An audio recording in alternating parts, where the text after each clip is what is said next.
Bismillahirrahmanirrahim. Assalamualaikum warahmatullahi wabarakatuh. Mas, ibu-ibu, bapak-bapak yang dirahmati Allah, pada pagi hari ini mari kita bersyukur kepada Allah Subhanahu wa taala betapa banyak rahmat, karunia, kasih sayang dan keberkahan yang diberikan kepada kita selama kita menunaikan ibadah umroh. Dan pesta ibadah telah usai, kita akan kembali lagi ke tanah air. Saya teringat dengan sebuah surat Al-Quran, surat An-Nasr, yang menceritakan pada saat itu ketika Nabi Muhammad SAW hijrah dari Mekah ke Madinah, beliau tidak memiliki apa-apa. Beliau tidak memiliki daya dan upaya, bahkan hanya memiliki beberapa orang pengikut, hanya puluhan saja. Beliau pergi dengan apa yang ada di badannya, meninggalkan harta, benda yang ada, dengan para sahabat-sahabat setianya menuju Madinah. Dan sekian tahun kemudian, Mekah yang tadinya begitu kejam, begitu angker, dikuasai oleh orang Quraisy dengan sangat sakti, kekuatan yang tiada taranya, sangat kuat pada saat itu kaum Quraisy, yang berhasil membuat Rasulullah meninggalkan Makkah. Tiba-tiba sekian tahun kemudian berhasil ditaklukkan oleh Nabi Muhammad SAW. Nabi Muhammad berhasil menaklukkan kota Mekah, dan kemudian apa yang terjadi? Orang-orang Quraisy itu semuanya menyerah. Sebagian menyerah, sebagian lagi berbondong-bondong masuk Islam. Dan kejadian ini diabadikan oleh Allah di dalam surat An-Nasr. A'udzubillahi minasyaitonirrajim. Iza jaa nasrullahi wal fath.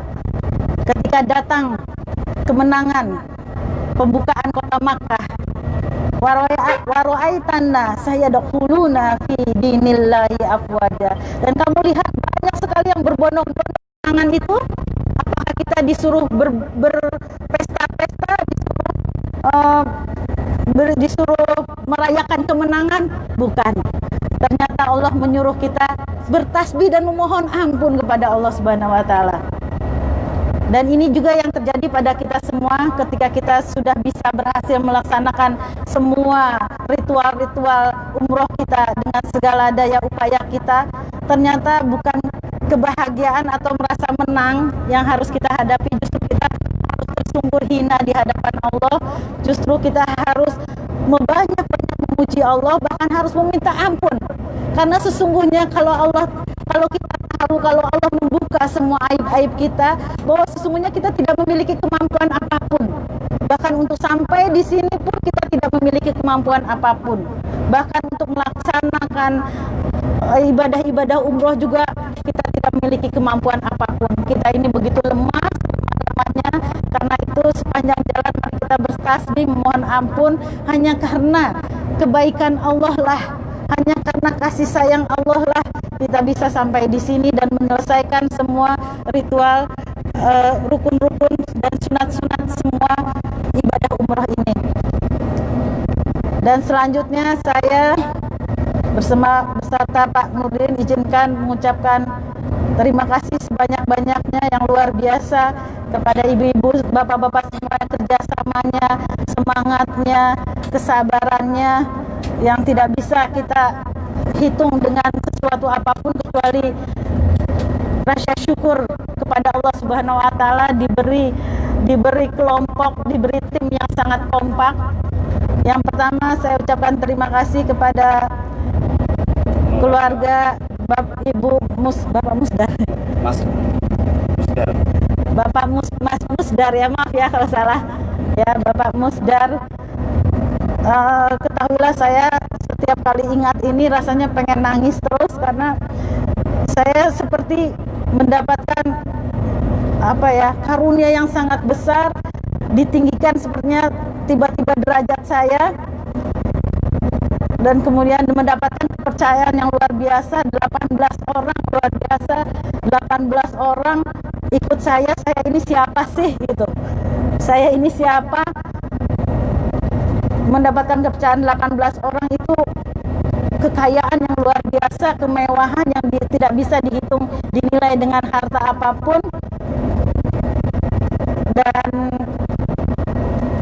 oleh karena itu saya hanya bisa mendoakan sebagai balasan dari kebaikan ini. Hanya Allah lah yang bisa membalas dengan kebaikannya yang sempurna, dengan mengalirkan pahala kepada kedua orang tua yang telah melahirkan anak-anak hebat, keluarga hebat yang rukun-rukun semuanya, sukses-sukses semuanya. Saya yakin untuk berkumpul 10 orang di Indonesia juga sangat sulit. Tapi ini bisa berkumpul di Tanah Suci, Masya Allah. Kalau bukan karena mungkin ada amalan yang terbaik yang dilakukan, rasanya kayak mimpi gitu.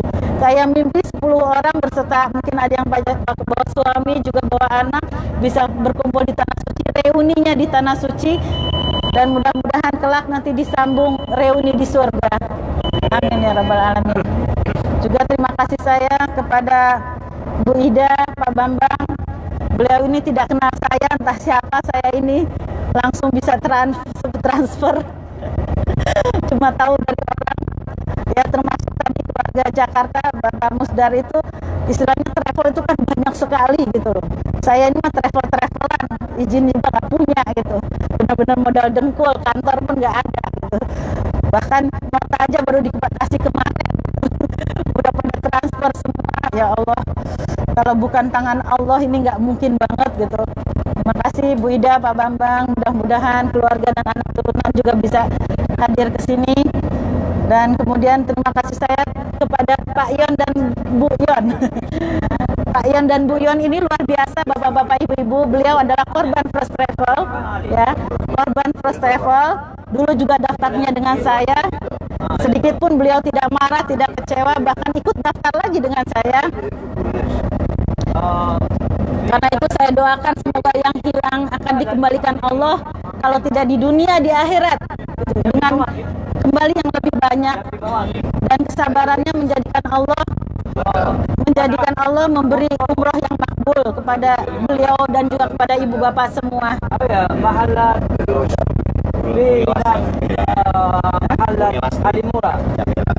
Terima kasih juga kepada, ini saya mau cerita ya, ini ada Mbak Wati di depan ini. Ini saya baru melihat keajaiban Allah yang benar-benar ditunjukkan tidak hanya nanti di surga tetapi juga di dunia. Saya ceritakan Ibu Wati ini belum udah nangis beliau ya.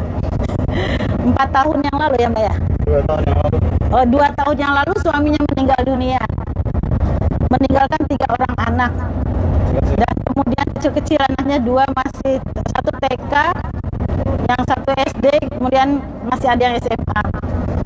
Ketika dia melihat harta yang ditinggalkan oleh suami, bukan harta tetapi banyak hutang, karena kebetulan suaminya sakit panjang sebelum meninggal dunia. Dan ketika dia lihat barang-barang suaminya, dilihat ada sebuah buku tabungan yang tulisannya di luarnya adalah, ini saya nabung tidak ada yang tahu siapapun, karena ini untuk mengumrohkan istri saya. Suaminya nulis gitu. Dan berapa isi tabungannya ibu-ibu? 100.000 rupiah. Jadi suaminya sudah berniat menabung terus-menerus untuk istrinya umroh, tetapi baru sekali ada tabungannya sudah meninggal dunia. Kemudian sejak itu semangat beliau untuk umroh luar biasa, dan akhirnya beliau bisa umroh. Jangan tanya dari mana datangnya, karena Allah mengatakan barang siapa yang ingin ke Tanah Suci, ingin berhaji, akan diberi rezeki min haitsu la yahtasib. Tidak bisa kamu duga dari arah mana datangnya. Jadi siapa yang ingin berhaji, berumroh, nggak usah tanya entah dari mana gitu. Yang penting kita punya kemauan, ikhlas, dan memiliki amalan-amalan yang luar biasa. Amalan beliau mungkin dengan ikhlas mengurus anak-anak yatim ini dengan jerih payah, keringat, cucuran luar biasa. Beliau bukan hanya dia mengurusi anak yang 3, tetapi juga masih ada ibu yang stroke gitu. Sakit stroke yang harus dia urusi. Bahkan kalau dia bekerja itu, sebelum bekerja harus ngantar anak-anaknya ke sana sini harus membereskan rumah. Kalau masih ada waktu 5 menit, dia bingung milih makan atau ngurus ibunya gitu. Maka dia pilih ngurus ibunya. Maka seringkali dia tidak makan sampai sore gitu. Karena dia harus cari uang, nanti harus pulang dulu ngurus ibunya. Dan itu semua dilakukan dengan ikhlas banget gitu. Semua orang lihat beliau tuh ikhlas. Dan luar biasanya ibu-ibu. Kalau ibu-ibu datang ke Jogja, silahkan mampir ke rumahnya. Tidak ada apa-apa di dalam rumahnya. Bahkan kamar pun nggak ada, tempat tidur juga nggak ada, gitu. Tetapi hampir dari sepertiga rumah isinya piala. Anaknya semua berprestasi. Silahkan kalau ada yang mau jadikan orang tua asuh untuk beliau. Ya. Nah, kalau sudah melihat itu, kita akan merasa kecil. Betapa sedikit saja ujian kita sudah goncang. Dan ibu bapak tahu apa yang dipesankan kepada anak-anaknya ketika bapaknya meninggal, suaminya meninggal. Anak-anak, kalau kita tidak bisa menciptakan kebahagiaan sendiri, maka kita tidak akan pernah bahagia selamanya. Maka kita semua harus berniat untuk bahagia. Bayangkan. Dan akhirnya kalau kita ke sana, anak-anak kecil itu bersenda gurau luar biasa gitu.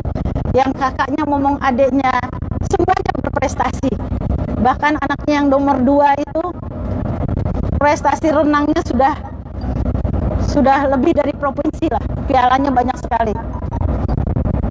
Nah, inilah saya katakan bahwa bisa berangkat ini adalah kemurahannya Allah Subhanahu wa taala, bukan hanya untuk Bawati tapi buat kita semua. Karena kadangkala banyak yang punya uang tapi tidak memiliki kesempatan. Ada juga yang memiliki kesempatan tapi juga karena sakit tidak bisa melakukan hal ini. Selanjutnya saya terima kasih juga kepada Mbak Yuli, Bu Yuli. Ini lincah banget, ABG banget gitu. Beliau juga nggak kenal dengan saya, kok mau transfer tanpa ada nota. Cuma dengar-dengar dari orang gitu. Akhirnya beliau ikut saya. Beliau tinggalnya di Panembahan gitu. Nanti kalau main ke Jogja, beliau ini masih turunan keraton. Turunan tetangga. Selanjutnya saya terima kasih sekali ibu-ibu, bapak-bapak. Di sini ada ibunda kita semua, Ibu Rotasmi. Umurnya 81 tahun. Tetapi Masya Allah sedikit pun tidak pikun. Bahkan di dalam surat Yasin disebutkan waman nu'amirhu nunakisu fil khalq. Barang siapa yang dipanjangkan umurnya, dia akan kembali ke asal kejadiannya.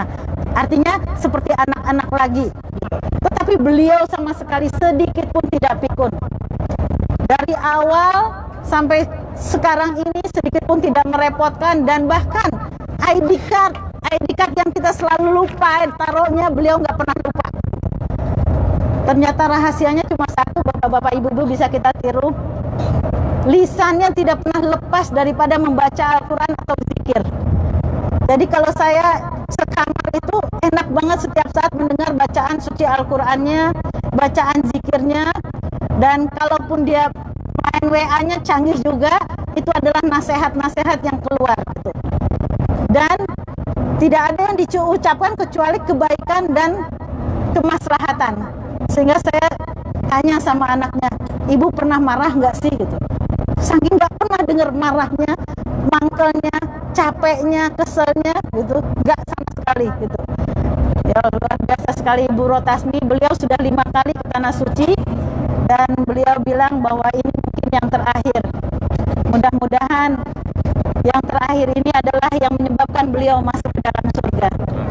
Amin ya rabbal alamin. Terima kasih juga kepada Ananda Adinda, Mbak Ana, putri dari Bu Rotasmi. Masya Allah, saya sangat iri melihat Mbak Ana ini masih bisa berbakti dengan sesungguh hati kepada ibunya. Bahkan sebelum berangkat dia bilang, Bu Nofri, kalau memang saya harus menjaga ibu, saya ikhlas tidak berangkat ke masjid. Artinya saya kesini untuk melayani ibu, dan itu sudah dibuktikan bahwa yang dilakukan semua untuk ibundanya. Luar biasa, beliau sudah mendapatkan pintu surga di dunianya. Terima kasih juga kepada Pak Nakirno dan Ibu. Saya kaget kalau beliau itu daftar ke saya gitu, karena di kampung itu lagi musim umroh. Dan travel umroh, tapi diam-diam beliau daftar ke saya sampai kayak nggak percaya, bener Mas nih. Karena mungkin di kamu masih banyak yang trauma karena peristiwa fast travel itu. Walaupun sesungguhnya hampir sebagian besar dari korban fast travel yang daftar ke saya, mereka tidak semuanya ikhlas dan ikut daftar lagi ke saya gitu loh. Jadi sebagian besar saya setiap bulan memberangkatkan orang-orang umroh, itu kebanyakan korban fast travel yang bayar lagi full kepada saya. Mereka ikhlas, bahkan ada salah satu korban yang aneh, setiap saat ngirim makanan gitu. Saya tuh ibu yang lain pada marah, kok ibu malah baik banget gitu. Ternyata yang marah hanya 1, 2, nggak nyampe 10, tapi dari 300 semuanya baik-baik saja dan memaklumi dan percaya itu bukan sama sekali kesalahan saya gitu. Selanjutnya terima kasih kepada Pak Sobirin. Nah, Pak Sobirin juga istrinya juga korban first travel, tapi anehnya setelah istrinya berangkat dengan kami, anaknya, sekarang suaminya terus-menerus daftar umrah kepada kami gitu.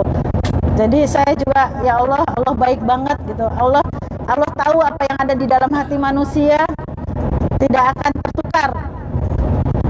Mana yang memang berniat buruk dan memang berniat baik gitu. Jadi Pak Sobir ini istrinya mantan ya Pak ya. Mantan aja korban pelecehan, tapi mantan suaminya berangkat dengan kami, anak-anaknya juga. Beliau dari Bogor. Terima kasih juga kepada adik saya Endang Aramsyah dan anaknya Didan. Terus istrinya adalah adik saya nomor 10, adik saya nomor 12. Tinggalnya di Bogor. Silahkan main ke sana. Di sana banyak kuda, banyak ikan, ada sapi juga. Itu mainan bapaknya itu. Mainan bapaknya. Ya. Semuanya terima kasih. Maaf kalau ada hilaf dan salah, segala kelalaian, ketidaksabaran kami. Bagi yang kehilangan bulas, sesungguh hati kami mendoakan semoga Allah mengganti yang jauh lebih baik, yang jauh lebih berkah. Dan percayalah sekali lagi, apa yang sudah menjadi hak kita itu tidak akan hilang, pasti dikembalikan. Kalau tidak di dunia, maka di akhirat gitu. Dan sebaik-baik kembalian adalah di akhirat, karena akan memangkas habis dosa-dosa kita dan mendapatkan transferan pahala dari orang yang mencuri tadi, dan keburukan kita pun juga diambil oleh dia. Sebelah kiri tadi ada, sebelah kanan ini onta ya, yang mau lihat onta. Ya, ya, yang melihat onta. Onta itu biar nanti dijelaskan oleh Ustaz Abdurrahman itunya apa tafsirnya. Kenapa ada bagaimana unta diciptakan gitu. Jadi memang dia binatang istimewa. Baik ibu-ibu, bapak-bapak, semoga sekembalinya kita ke tanah air, kita menjadi pribadi yang lebih beriman, lebih bertakwa, dan lebih bermanfaat bagi sesama. Bagi yang umrah berkali-kali, percayalah ini adalah sedekah buat diri kita sendiri gitu. Sedekah yang akan dibalas nanti. Dan nanti setelah kembalinya kita di sana, maka kita lakukan juga sedekah untuk sesama. Sebaik-baik manusia adalah bermanfaat bagi manusia lain. Mohon maaf sekali lagi, terima kasih, hanya Allah yang bisa membalas. Semoga kita selamat sampai ke rumahnya masing-masing, dan kepada yang ditinggalkan, semoga mendapatkan aliran pahala atas kesabarannya, atas keikhlasannya melepas kita semua, dan semoga kita dikumpulkan nanti di jannahnya. Wabillahi taufiq wal hidayah. Assalamualaikum warahmatullahi wabarakatuh.